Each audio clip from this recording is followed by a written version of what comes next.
दोस्तों कहते हैं किस्मत भगवान लिखते हैं, लेकिन कुछ लोग होते हैं जो अपने अच्छे कर्मों से किस्मत को खुद लिख लेते हैं। दोस्तों, आज की यह कहानी है दीपक की। एक ऐसा लड़का जो गरीब था, लेकिन उसके सपने अमीरों से भी बड़े थे।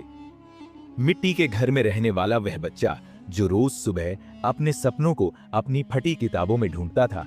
जिंदगी उसे रोज हजारों ताने मारती, लेकिन वह चुपचाप सब सह लेता। दीपक का घर बस नाम का घर था। छत से पानी टपकता, माँ बीमार रहती और घर चलाने के लिए दीपक को छोटी उम्र में चाय की दुकान पर काम करना पड़ा। स्कूल जाने से पहले वह दुकान पर झाड़ू लगाता, बर्तन धोता और दिन भर चाय की केतली उठाए लोगों की आवाज सुनता। अबे ओ छोटू, 2 कप चाय इधर लाना। कभी कोई उसकी फटी शर्ट देखकर हंसता तो कभी कोई कह देता पढ़ लिख के कौन सा बड़ा आदमी बनेगा। लेकिन दीपक को इन बातों से फर्क नहीं पड़ता था।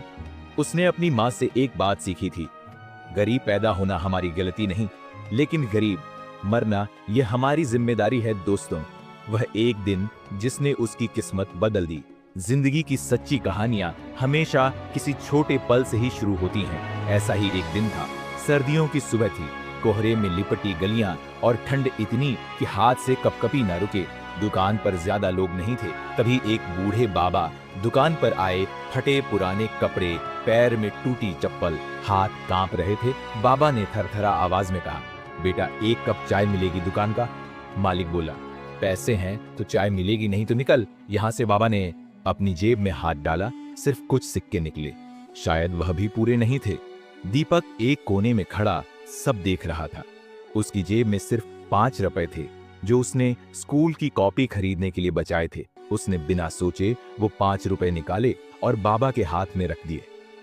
बाबा, आप चाय पी लो, भूख से बड़ा कोई गुनाह नहीं होता।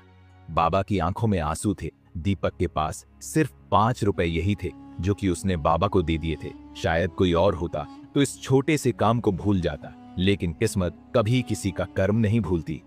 3 दिन बाद वही बाबा फिर दुकान पर आए, लेकिन इस बार उनके साथ एक बड़ी गाड़ी थी। सूट बूट पहने कुछ लोग साथ थे। दुकान का मालिक हैरान रह गया। सबकी आंखें बाबा पर टिकी थी। बाबा ने दीपक को पास बुलाया और कहा, बेटा, जिस दिन तुमने मुझे चाय पिलाई थी, उस दिन तुमने सिर्फ एक बूढ़े आदमी को नहीं, अपनी किस्मत को खरीद लिया था।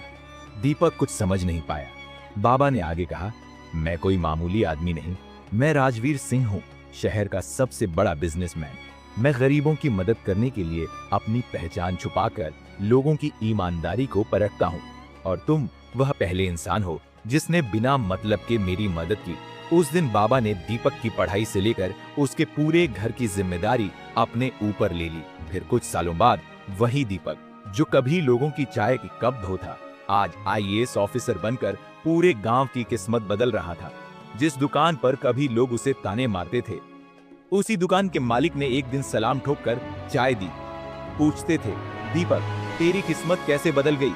तो दीपक सिर्फ एक ही जवाब देता, किस्मत ऊपर वाला लिखता है, लेकिन उसे सही वक्त पर बदलने की ताकत सिर्फ हमारे कर्मों में होती है। दोस्तों, अगर जिंदगी में कुछ बड़ा बनना है तो अपनी किस्मत से शिकायत करना छोड़ दो और अपने कर्मों को ऐसा बना लो कि खुद किस्मत तुम्हारे दरवाजे पर दस्तक दे। दोस्तों, ये कहानी सिर्फ पढ़ने के लिए नहीं है, ये कहानी महसूस करने के लिए है।